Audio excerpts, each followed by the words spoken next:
The software mistake that cost billions. Imagine having $7 billion to spend. That's enough for roughly 35,000 Ferraris, several full-size stadiums, or a superyacht the size of an aircraft carrier, with money left to spare. Airbus effectively burned through that amount by accident. The cause wasn't a design flaw or a market miscalculation. It was a software mismatch. French and German engineering teams were working on different versions of the same design software. When components built in separate countries were finally brought together, engineers discovered that 530 kilometers of wiring simply didn't fit. The cables were too short. The fix meant tearing everything apart and starting over. The final bill, a 2-year delay and roughly $7 billion lost before the aircraft had even flown for the first time. This is the story of the Airbus A380, the largest passenger aircraft ever built and one of the most expensive stumbles in aviation history. Why Airbus built a giant. By the mid-1990s, major airports were running out of room.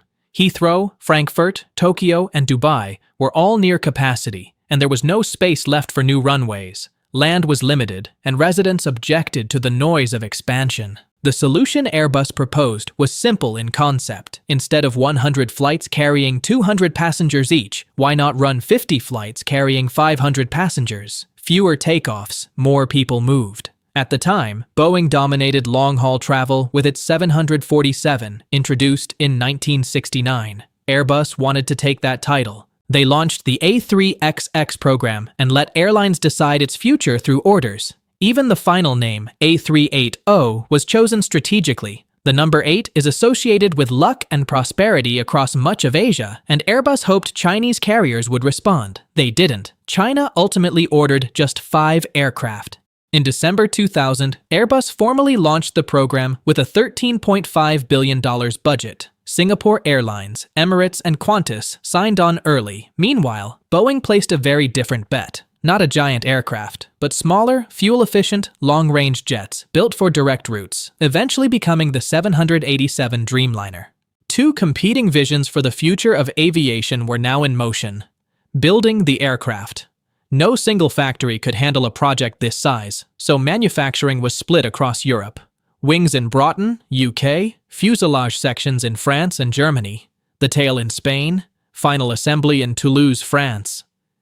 The components were too large for normal transport. The solution, parts traveled by ship, transferred to river barges, then rolled through 21 French towns during overnight convoys. Roads were widened, bridges reinforced, and signs temporarily removed. Locals came out at 2 a.m. just to watch the convoys pass. Some brought their children to witness something they knew was unprecedented.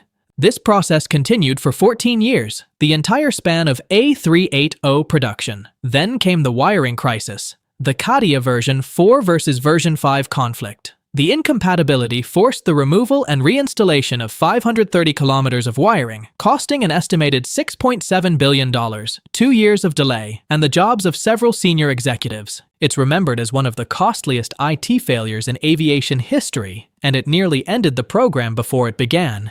Engineering an 8-story aircraft. Once assembly resumed, the numbers were staggering. 73 meters long, nearly 80 meters wide, and 24 meters tall, roughly the height of an 8-story building. Its signature feature, 2 full-length passenger decks running the entire length of the fuselage, not just a small upper section like the 747. A standard configuration seats 550,600 passengers, with a theoretical maximum of 853 more than any other mass-produced airliner. The wings were so wide that airports had to build entirely new gates to accommodate them. Certification wasn't smooth. During destructive wing strength testing, the wing failed just 5% short of the required load. Footage of it bending sharply upward alarmed the aviation industry. Engineers reinforced the structure and moved forward. In 2012, a separate issue emerged. Tiny aluminum alloy brackets inside the wings of aircraft already in service were developing cracks, even on planes that had never flown. Airbus later admitted they hadn't fully understood the material's properties. Repairing each aircraft took about 8 weeks. Fuel, engines, and flight performance. The A380's wings double as fuel tanks, holding over 320,000 liters. enough to fill roughly 3,500 cars or 7 Olympic swimming pools. A single Dubai to Los Angeles flight burns enough fuel to heat a small town for months. 4 engines power the aircraft, either the Rolls-Royce Trent 970 or the Engine Alliance GP7200, each producing about 340 kilonewtons of thrust, comparable to 4 locomotives working together. Despite this, per-passenger fuel efficiency is strong, around 3 liters per 100 kilometers, simply because of how many people are on board. Maximum takeoff weight reaches 575 tons, equivalent to lifting 1,500 cars into the air. Yet it lands at just 240,250 kilometers per hour, similar to a Boeing 737, a plane roughly a third its weight. The massive wings generate enough lift at low speed that the aircraft essentially glides onto the runway. The passenger experience passengers often notice how quiet the cabin feels. The engines sit farther from the fuselage than on most aircraft, and vibration is minimal. Surveys consistently rank the A380 among the most comfortable planes to fly, even in economy. The upper deck showcases what's possible with extra space and budget. Emirates installed private shower suites with heated floors and a 5-minute time limit to conserve water. Etihad went further with the Residence, a 3-room suite featuring a bedroom, living room, private bathroom, and a dedicated butler trained at the London Butler Academy. On some routes, the fare exceeded the price of a used car. Then there's the famous Emirates onboard bar, designed from day one with a contingency plan to be removed within 96 hours and replaced with 8 seats if it flopped. It never needed to be removed. Flying a giant. Controlling an aircraft with an 18-meter tall tail and an 80-meter wingspan required innovation. The cockpit uses Airbus's signature side-stick, fly-by-wire system with computer-enforced flight limits. Multiple independent hydraulic and electrical systems control the wing's flaps, spoilers, and slats. If one fails, the aircraft keeps flying. On the ground, the rear landing gear steers independently, since an aircraft this long wouldn't otherwise fit standard taxiways. Crosswind landings require specialized pilot training, since even minor roll errors carry serious consequences at this scale. That precision mattered in November 2010 when an engine on Qantas Flight 32 exploded mid-flight, triggering around 50 simultaneous system warnings. 5 pilots in the cockpit manually flew the aircraft for over an hour before landing safely. Evacuation testing was equally intense. 853 volunteers evacuated the aircraft in total darkness using inflatable slides. 1 participant broke a leg and 32 suffered friction burns. But the aircraft was evacuated in 78 seconds under the 90-second requirement and received certification.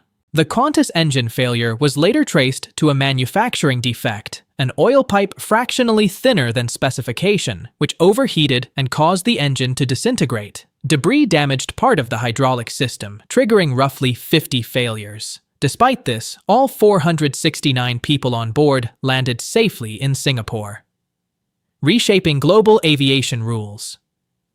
The A380 entered commercial service in October 2007 with Singapore Airlines flying Singapore to Sydney. Early tickets were auctioned for prices comparable to a used car.